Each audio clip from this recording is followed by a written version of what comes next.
Every time I truly detest something, it's because I know that there's a possibility that has not existed before that I can go for. And so I use that as my rebellious calling card, basically, to go, all right, what do I know here that's different? And let's make it happen. Welcome to a new season of Leadership Live podcast, where talented people become extraordinary leaders. I'm Daphna Horowitz, and I'm here to help you cut through the noise and talk about real leadership issues. Down to earth, solid, caring and confident leadership. No theory, no pie in the sky, no frills or fluff. Because this is what the world needs most right now. For you to lead with confidence, clarity and impact so that you can build a business that builds people, grows profit and makes a difference. Are you a rebel? Do you find it hard to stick to rules, routines and structure? Actually, I am. I find it hard, and this is why I'm passionate about creating habits in a way that doesn't feel like rules and routines. And our guest for today, Rebecca Hulse, talks about rebellious rituals. So if you can relate to the idea of being a rebel, then you're like me and you like Rebecca, and you will love today's episode. Rebecca Hulse is an author, speaker, and creative rebel at heart. She's a coach on a mission to help creatives be successful at business. And this is because not all of us are built to do things the way they've been done before. We want to carve our own way, find our natural rhythm, and really make it work for us.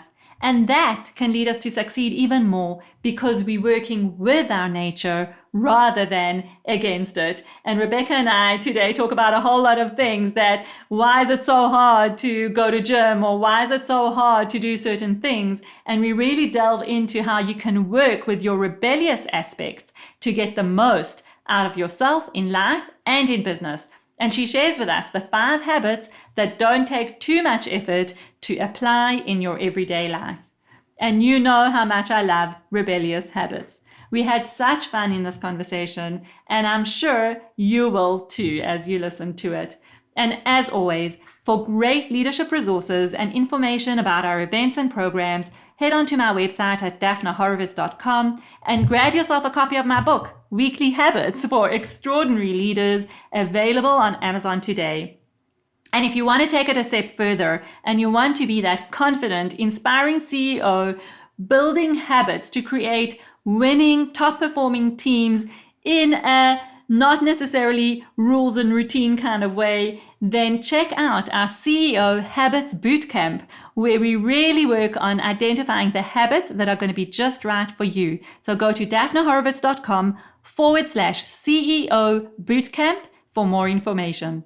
So welcome, Rebecca. I am so excited to have you on our podcast today. Thank you. I'm very excited to be here. So I want to actually start off by just saying I love your topic. I'm so thrilled about this conversation because I know that I'm a rebel at heart, just like you. And I want to hear about all these rebellious rituals because that is music to my ears. So just to say, I know you've written a wonderful coffee table book that is called Rebellious Rituals, a candid guide on how to change anything with advice that opposes everything else you've tried. And I love that because I always, and I think part of my job is to look at the opposite, to look at unexpected things, unexpected thinking, do things that are different, try things that are different. It's how I live my life, and it's how I really, get people to do their best work and really connect with who they are. Because if we just keep doing the same things that we've always done, it just seems like just a hell of a boring life to me. So, and I think you can get better results as well, to be honest. So I really, really want to hear about that. And I just want to read this little bit as well, which is, this book is for those who can't stick to a routine. And I have to confess here, this is something I've struggled with. Even when I do things on a regular basis, like running, and I'm not a fan of exercise, it's not something that comes naturally to me, but I found running as something that I can do that I enjoy. I still struggle every time. It's not a routine. I don't have a set time and a set day that I go, and I still struggle with that. So I really, really want to hear more about your thoughts on that.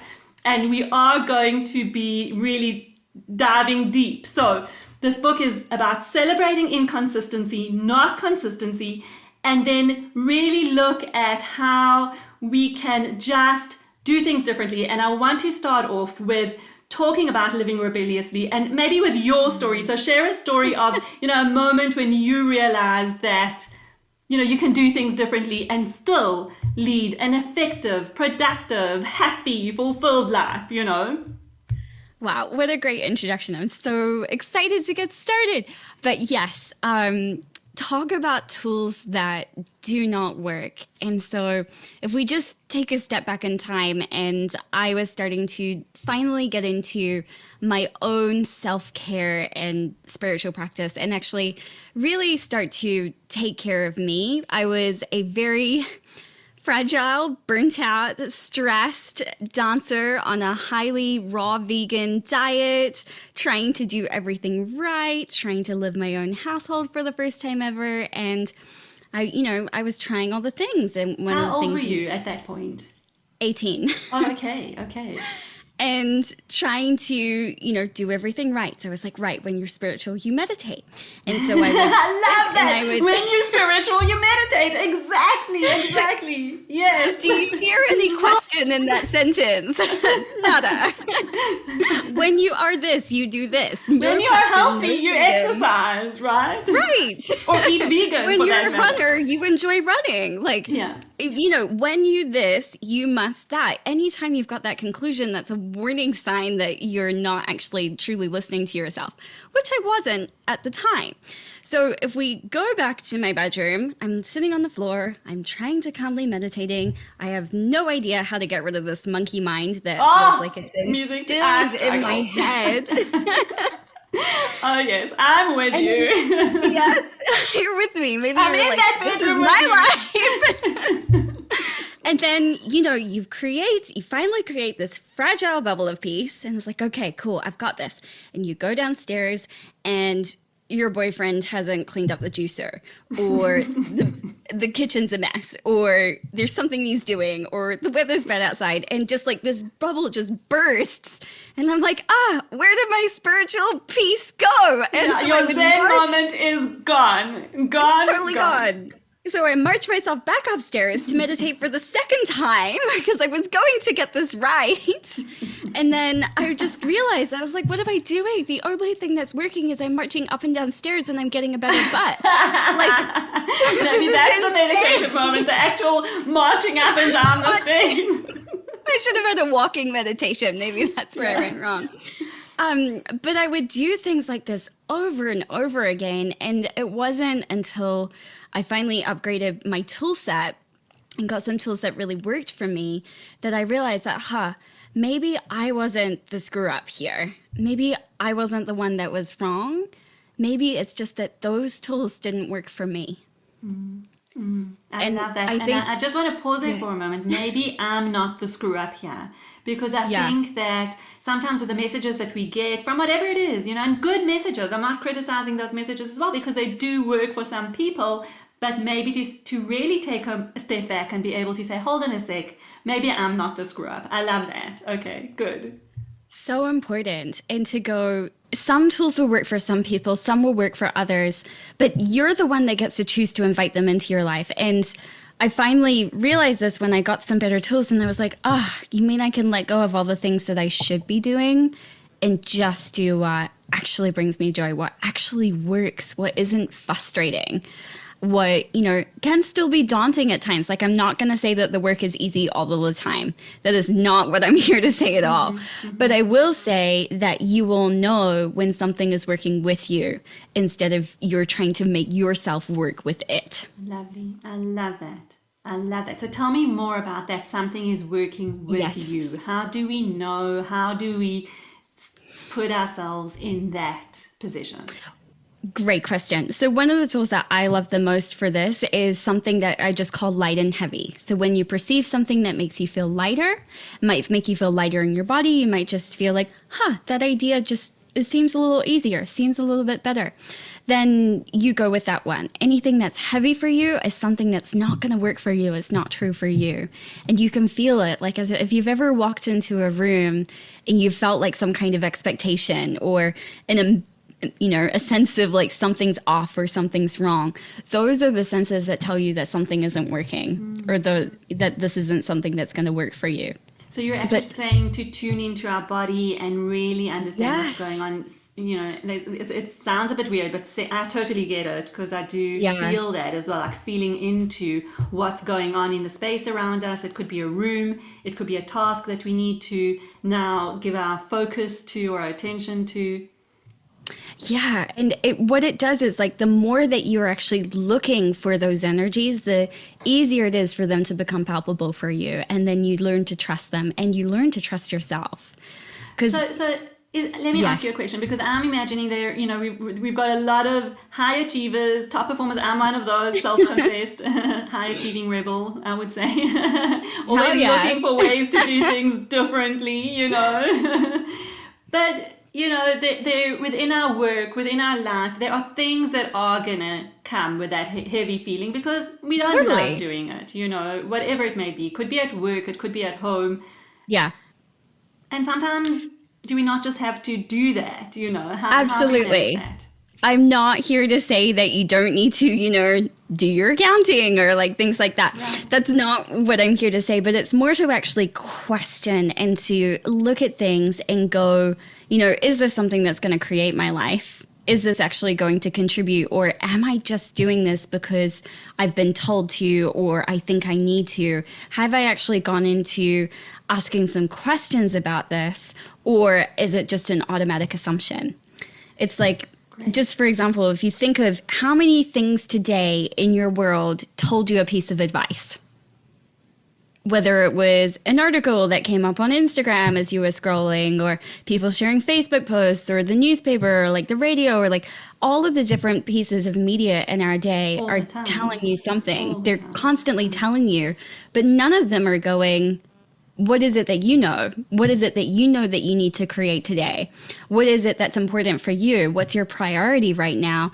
What are you going to do to take care of yourself today? None of them are asking things about you or looking at you as the driver of your life. You're just battling these constant influences of do this, do that, do this, do that. And no wonder we're so confused and wondering what's actually right for us. Right, because we're exposed to so many external messages and we do forget, or maybe we never really learned how to listen to our internal messages. And I think that is very closely connected to who we are, what we value, who's the person that we want to be. And I think that's something that I very much bring into my work with leaders in terms of really, first of all, understand who are you? What drives you? What is your purpose and mission in this world? And then operate from that space going forward. Yes. Yeah. And from there, you can take care of yourself. You can make choices with confidence that can affect your entire organization if you're a leader. You can march forth and you can make a difficult decision that maybe won't make you the most liked person in the room, but it will create what you're looking for. It's true, and we talk about difficult decisions because I think this is a really important part of it is when we have difficult decisions to make, we might not like the decision, but when it's serving a bigger purpose or when it's towards a bigger vision that you are very aligned with and you can bring people on board with you, then it looks very different. And then maybe the question is how do you approach it in a way that aligns with your values, even though it may be a difficult decision that you need to make. So I'm thinking if we bring that into a practical level, even when we need to do those jobs that we don't like to do, do you want to comment on that? Well, and I was just going to say, this is where it's about knowing yourself at a very frank, candid, honest level and truly knowing how you function. Because it's like, if you're someone that cannot, you really are not a morning person or not an evening person, then making a decision during that time period is not going to be your best choice. And it's like such a simple thing, but we force ourselves through these so often and go like, I should be better at getting up in the morning instead of what's my body's natural best time to create? Yeah. Like, and I can relate to that because I'm not a morning person. It's something that I've known my entire life, but it's also something that I've struggled with my entire life because I really believe that this world is made for morning people. And there's also a little bit of maybe shame or embarrassment in admitting I actually love to sleep in, because I'm up until 1 or 2 because those are my great hours. So, but the world wakes up at whatever, 6:37, and that's, supposed to be what you do. And it's always a bit of a struggle and takes a lot of courage to say, this is who I am. This is what works for me. And I am going to structure my life. I mean, just specifically on the morning, evening story, know who you are and structure your life as much as you can around that. Yes, and it is those simple things. It's about knowing what makes your body tick, knowing like if you're more introverted, you're an extroverted, like how are you going to get your energy?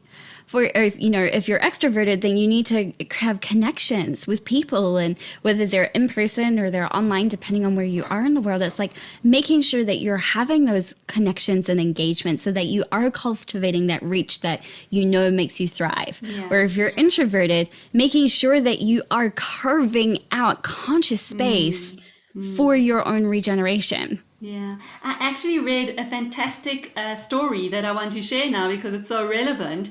And I don't remember who it was about, but it was about a leader who had planned specific thinking slots into his week.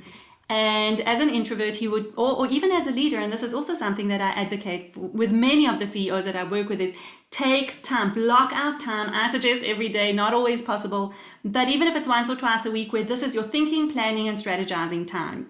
And Beautiful. This particular leader had a thinking time blocked out on Tuesday, say between 8 and 10 in the morning. And someone came to him on Thursday with a particular decision that needed to be made. And they say to him, listen, here's the situation. I need a decision. And whoever it was waiting for a response. And he said to them, tell them that they will have my answer on Tuesday at noon, because he knew that his thinking time was Tuesday between 8 and 10. And he said, I will get back to them at noon on Tuesday, because he knew that's when he would allocate time to really think about it deeply. And I think that's such a powerful story because he could have stopped everything and thought about it and given a quick response. But it wouldn't have been as well thought out. It wouldn't have been as intentional. It might have even just created more chaos because he was in the rush of everything else to try and give an immediate answer rather than actually honoring his own patterns and structures and working routines with himself. Exactly, to do the right thing. And that's what he did. I think that's amazing. I mean, one of the people I work with closely, she says there's no such thing as a marketing emergency. I love that. Really, because I think many people would disagree with that, right? I'm interrupting this episode to share an absolutely wonderful free training and leadership toolkit my team and I have created, and we want you to just go and get it. So if you're a CEO and you're really good at what you do, but you're frustrated because you're constantly chasing deliverables or putting out fires, and you know that you can be doing even better and getting better results by building leadership habits to become confident, inspiring with a top performing team, then go and grab your free leadership toolkit and training at daphnahorovitz.com/leadership toolkit.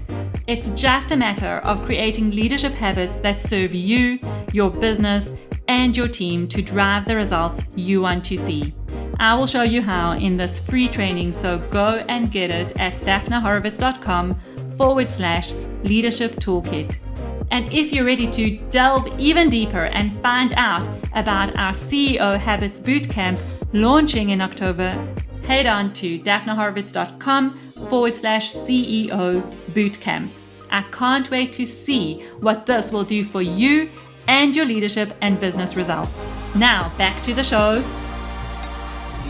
So Rebecca, I want to go back to the meditation story because okay, so that was something you've struggled with, and you had this belief that to be spiritual you needed to meditate.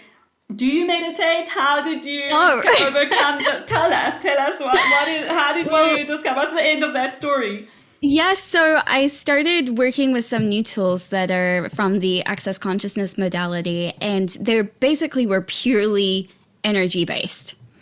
And all of a sudden things just started to click, and I would just go like, oh, you can perceive things instantaneously. You can just talk to the energy. You can start to get this different connection that's going on that's way faster. Like what I used to really struggle with was things that had a lot of ceremony and a lot of things that would engage your thinking mind. Because as soon as my thinking mind would get engaged, I would go, I don't get it. I don't feel anything.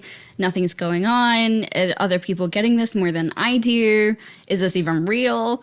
All of those kinds of thoughts would start to go in. But once I started to tune into my own just personal connection directly with energy without needing to add any fancy or flair, like no theme to it, then I started to be able to work a lot quicker. And that kind of cutthroat, elegant approach per se, to just go, what's the energy of this? Or can I change it? Or to ask questions just really helped me to get more connected in. So I think if I understand what you're saying, I think you're saying something really powerful here. And that is in terms of when something is really important to you. So, you know, you have a desire, a really strong desire to do something like be more spiritual or, you know, whatever it is for you. I would imagine that's what it was. Your first go-to was meditation, I suppose, because that's the messages that we get all around us in terms of, okay, you want to be more spiritual, you want to be more present, you want to be more fulfilled, happy, whatever it is, meditation is the thing. But what you did was you said, okay, this is what's really important to me. You were able to identify what you wanted. And then you said, how do I work with it to really come from inside me and do something that works for me? And it's beyond what works for me, because I think it's much deeper than that. It's actually when you want something enough, you make it happen because you want it. And you don't create structures that are actually going to sabotage the process of getting you there, right? You do it in a way. So for you, it was reading the energy or whatever. For me, I'm kind of thinking about when I found out about mindful moments, because I also have trouble with meditation, and it's still something actually that I still do want to learn. But when I found out about mindful moment, that I can take a moment in front of my computer screen, I can take a moment while I'm driving, I can take a moment while I'm eating, to really be mindful and present. And the more I practice that, the more I increase my presence and appreciation of the moment and all of that. So it's really, then it becomes something I want to do and not something that I have to do or to tick off my to-do list, which it just sabotages the process, in my opinion. And that's so important to change from like a want to into a want to kind of energy too. Like I love that you've shared that story. You've actually just stolen one of my rituals that I was going to share later. Just with different words. Well, basically, it's just to do something normal with presence. So these are like 5 different rituals that you can do every day or that don't require consistency. Let's hear about those. Awesome. I've chosen these because I want them to be things that anyone can do anywhere, anytime. Like you don't need a prop or you don't need 30 minutes of time. Like you can do with them for 1 minute or for 10 minutes and they would take just as much effect. But what you were just saying, to do something normal with presence.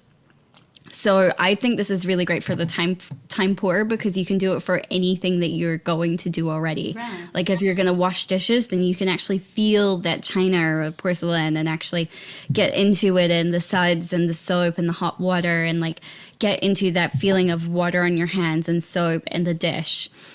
Maybe you're about to hop into the shower. It's like slowly wash your hair, your face, everything. You can have that go a little bit further. I'll leave that to your imagination. But just to like have more presence with the moment and what you do. And when we slow something down and we start to engage more of our senses, and then your body gets engaged, and that there is a ritual in itself. And I have to say that as you were talking about it, my body started tingling with excitement, because this is something that I feel that I can do. This is something that I can just bring into my daily life without having to carve out a piece of time or make sure that it's every day at 6 o'clock. I'm really bad at those things. I'm really, really bad. But I still want to do them, right? That's awesome. Yes. So you said there were 5 practices. Do you want to There share? are. Sure.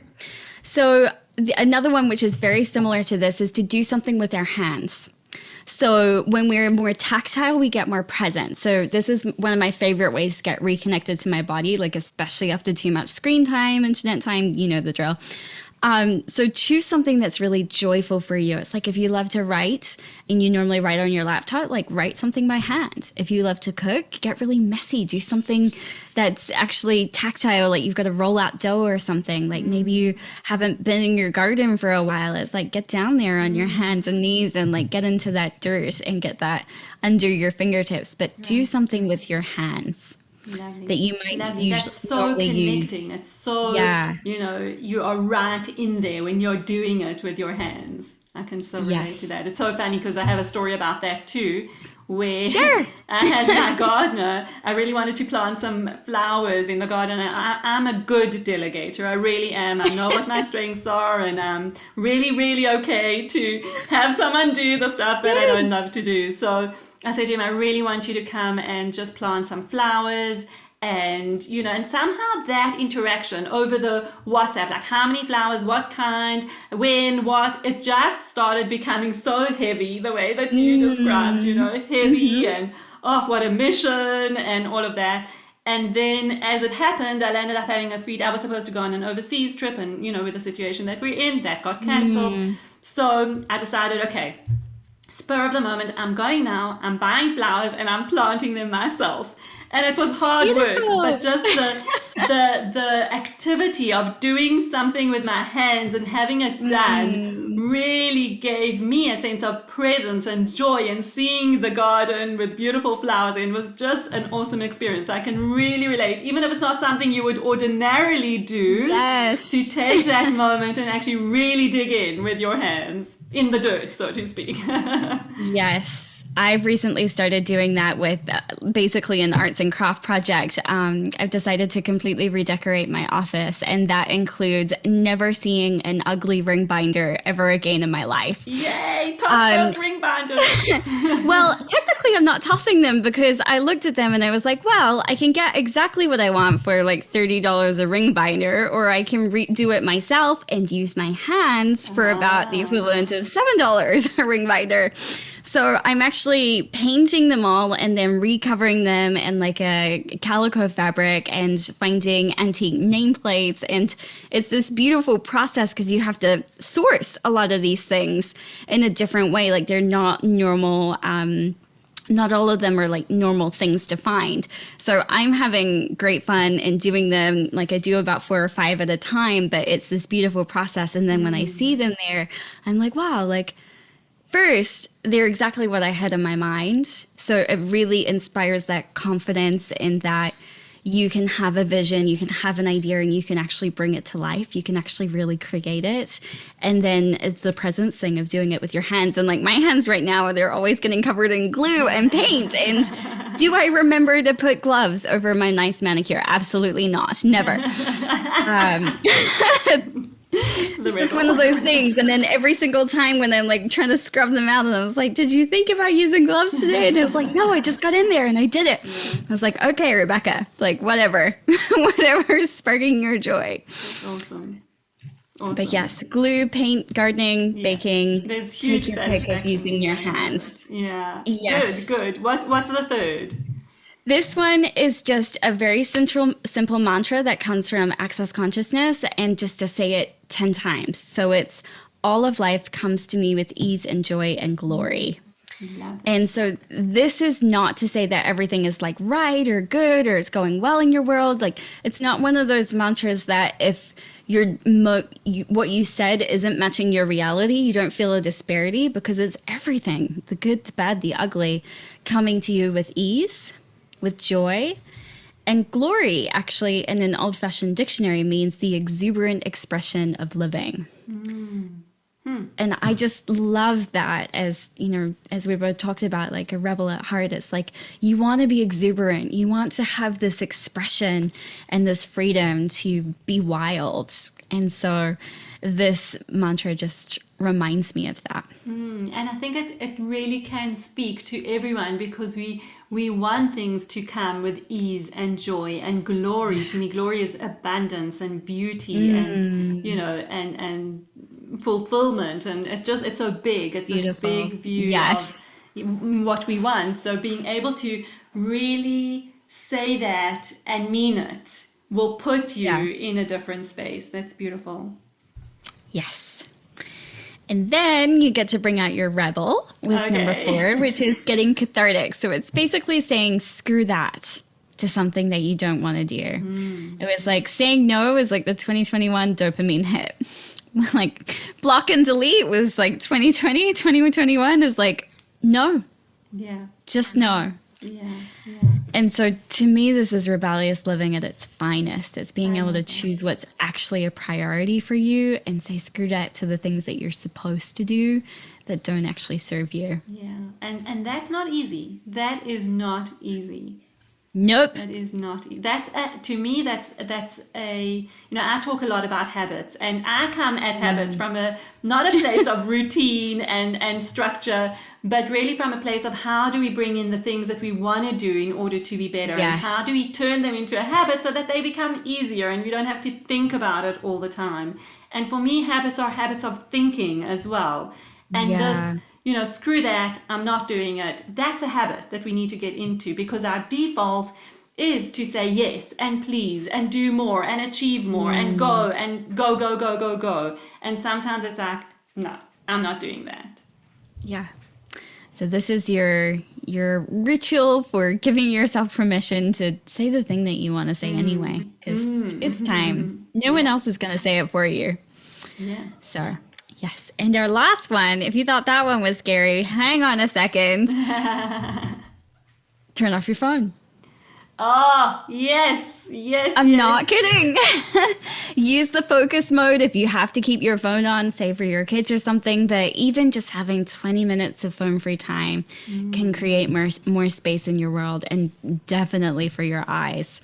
So this is your invitation to take a little step back in time, enjoy some nostalgia, and, you know, actually have a look at what is it that you would do in your life if you didn't have your phone on you. Yeah, I love that. And not to, I mean, we have this trigger thing of just picking up the phone. We have a bored moment, pick up the phone. Lonely moment, pick up the phone.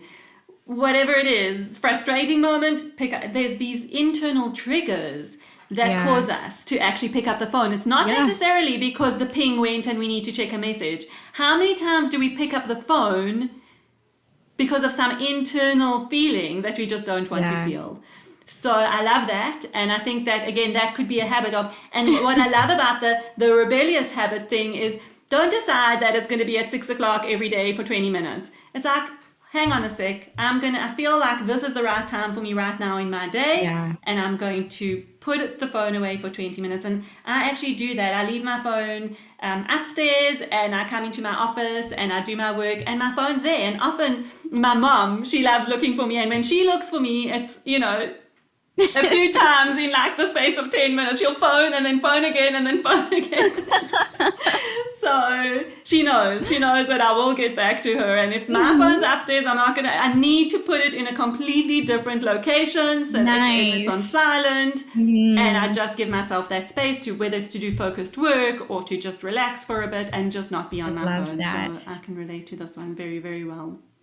Well, the whole idea of these is that you find some things that work and help you nurture you and have more time for you in your life so that you get, you reintroduce yourself to yourself.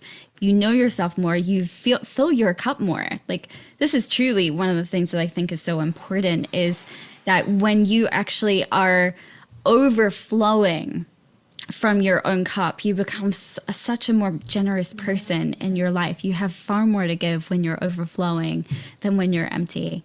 And and I love that because I think there's a very big difference in terms of what we're talking about, which is living from our nature and perhaps living rebelliously. And, talking about rebellion, which is fighting against something. Sometimes we need to fight against something for sure. But we are looking at it from the inside out. who am I? What are the things that really speak to me and are right for me, so that I can maybe, have permission or give myself permission to not follow the messages that we hear from all around us, and not necessarily in a way that fights against them. It's really about just saying, well, who am I and what works for me? So I know you probably have something to add to that, Yes, well, and I have a couple of examples too, but I think this is such an important conversation to have, that we're not talking about rebellion against is the main mode of operating. We're really talking about fighting for possibilities, fighting for what you desire. And I think that's really important. Like, yes, you can start with what you're fighting against. Like, for example, it's like when I launched this book, everyone was like, do a book club. And I was like, I fucking hate book clubs. How am I going to do this? Reading is an alone time thing in my reality. But for other people, they love discussion and dissecting and what did the author mean? And I just can't think of anything worse. So I was like, all right, I wrote a book. Should probably do a book club. But how am I going to do this? And so I started listing off everything that I hate about book clubs. I'm not going to go into the whole list here, but it was big. It was a very strong point of view, and I was adamant. I was not going to change my mind. So then I started going, all right, so if this is what you hate, how are you going to outcreate this? What can you create that's better? It's like, for me, every time I truly detest something, it's because I know that there's a possibility that has not existed before that I can go for. And so I use that as my rebellious calling card, basically, to go, all right, what do I know here that's different? And let's make it happen. And then I start creating these different things. So I ended up creating something that I called Unbook Club.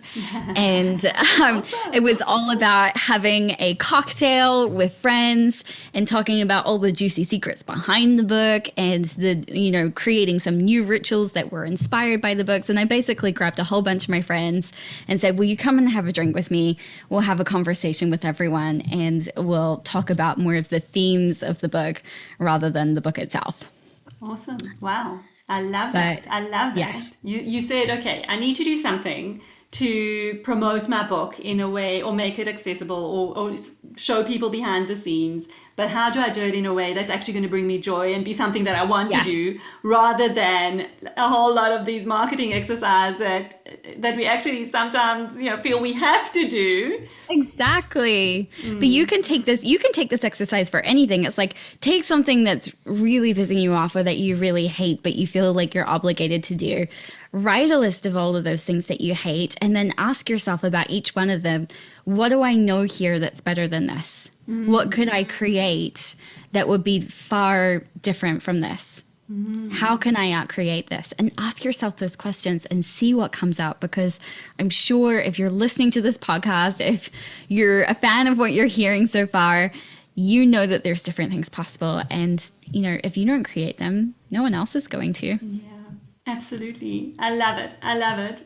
Amazing. Thank you. I think there's just so much that definitely speaks to me, and I'm sure speaks to people listening to this podcast today, because I think a lot of the messages that we get, as I said, they are great for some people, but sometimes they can create a feeling of, I'm not good enough. If I'm not doing this, then I'm obviously not good enough. If I'm not doing this, I'm not going to get the result that I want. And we get so many of those messages. And actually what we're saying here is, it's first of all not true. There are so many options and possibilities. So tap into those possibilities and come from a place of really understanding your nature and how you can do something better, differently, in a way that ties in with who you are. Mic drop. There you go, ladies and gentlemen. Exactly. So thank you so much, Rebecca. Awesome to have you on the show. Before we depart, what message do you want to leave our listeners with today? If it's heavy, if it's not working, it's time to drop it. You have so much lightness that you can have in your life and in your world. So it's time to start creating it for yourself, because that's where it starts. Yes. And you've got this. Yeah, awesome. Thank you. And tell people how they can reach you. We'll put it all in the show notes as well, but just let us know. Yes, and I love hearing from you guys. Truly, I love reaching out to people personally. So if you see this, please reach out to me on Instagram, Rebecca Hulse _legacy, or on Facebook under Rebecca Hulse, or you can go to my website, www.rebeccahulse.com. I'd love to meet you guys. Get the book. Yes. Yes. Awesome. So thank you so much. All those details will be in the show notes. Thanks for joining us today, Rebecca. And let's go keep on changing the world with our rebellious natures and connecting more to ourselves. Hell yes. Thank you so much. This wraps up another episode of Leadership Live. Thank you for joining us today. And now let's continue the conversation. Do you have any questions, comments, or suggestions? Connect with me on LinkedIn or head on to my website at daphnahorovitz.com, where you can download a free sample of my new book, Weekly Habits for Extraordinary Leaders. If you enjoyed this episode, be sure to share it with a friend so that I can continue to reach and support leaders just like you. So tune in next week to Leadership Live, where talented people become extraordinary leaders.